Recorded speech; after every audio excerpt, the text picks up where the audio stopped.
अधूरी पेंटिंग। शहर के एक छोटे से मोहल्ले में रहने वाला आरव बचपन से ही पेंटिंग का शौकीन था।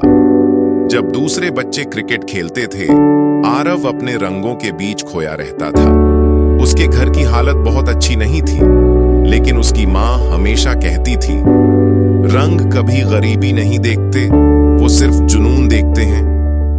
आरव इसी जुनून के साथ बड़ा होता गया। स्कूल में उसकी बनाई पेंटिंग्स की चर्चा हर जगह होती। शिक्षकों को विश्वास था कि एक दिन यही लड़का बहुत बड़ा कलाकार बनेगा। लेकिन एक समस्या थी, आरव हर पेंटिंग अधूरी छोड़ देता था। कभी कोई कोना, कभी कोई पेड़, कभी पृष्ठभूमि। उसकी हर कला में कुछ न कुछ अधूरा रहता था। लोग कहते, इतनी अच्छी शुरुआत करता है लेकिन खत्म क्यों नहीं करता? आरव के पास इसका कोई जवाब नहीं था।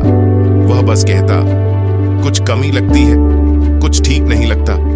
समय बीतता गया, आर्थिक हालात और कठिन हुए, जिम्मेदारियां बढ़ी, लेकिन आरव रंगों से दूर नहीं गया। उसने एक दिन फैसला किया कि वह जीवन की सबसे बेहतरीन पेंटिंग बनाएगा, एक ऐसा काम जो उसे पहचान दिलाए। उस पेंटिंग पर वह दिन रात मेहनत करने लगा। महीनों की मेहनत, हजारों स्ट्रोक्स, और अंत में एक खूबसूरत कैनवस तैयार होने लगा। उसकी मां उसे देखकर मुस्कुराती थी, इस बार पूरी करना बेटा। आरव भी अंदर से तय कर चुका था कि यह पेंटिंग पूरी होगी, लेकिन जिंदगी को शायद कुछ और ही मंजूर था। उसकी मां अचानक बीमार पड़ने लगी।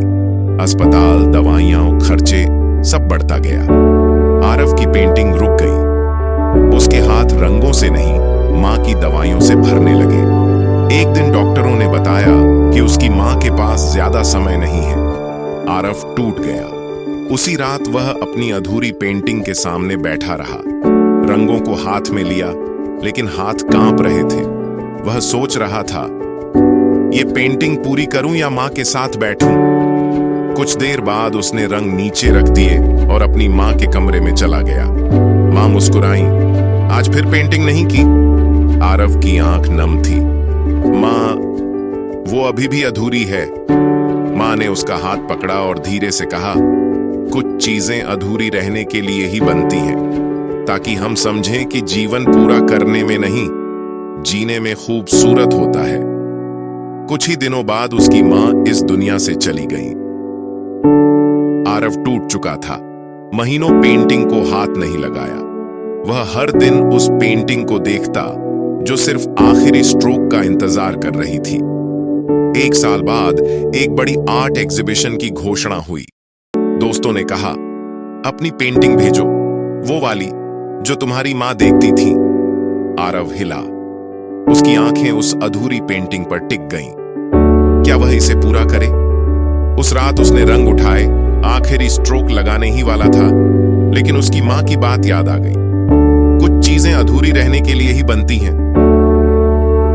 आरव ने ब्रश वापस रख दिया। उसने पेंटिंग ऐसे ही अधूरी ही एग्जीबिशन में भेज दी।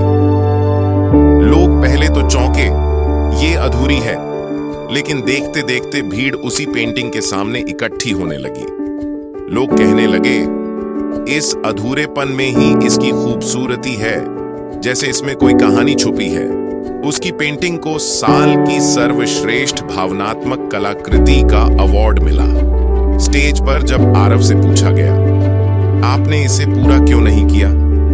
आरव मुस्कुराया और बोला, क्योंकि मेरी मां ने सिखाया था, हर चीज का पूरा होना जरूरी नहीं, कभी कभी अधूरापन ही आपको पूरा बना देता है। पेंटिंग आज भी उसी तरह अधूरी है, लेकिन लाखों लोगों को प्रेरित करती है। कहानी का नैतिक, हर चीज का पूरा होना जरूरी नहीं होता। कभी कभी अधूरापन भी हमें जीवन का सबसे बड़ा सबक सिखा जाता है कि सफर ज्यादा महत्वपूर्ण है, मंजिल नहीं। अधूरापन कमजोरी नहीं, समझ और संवेदनशीलता की पहचान है।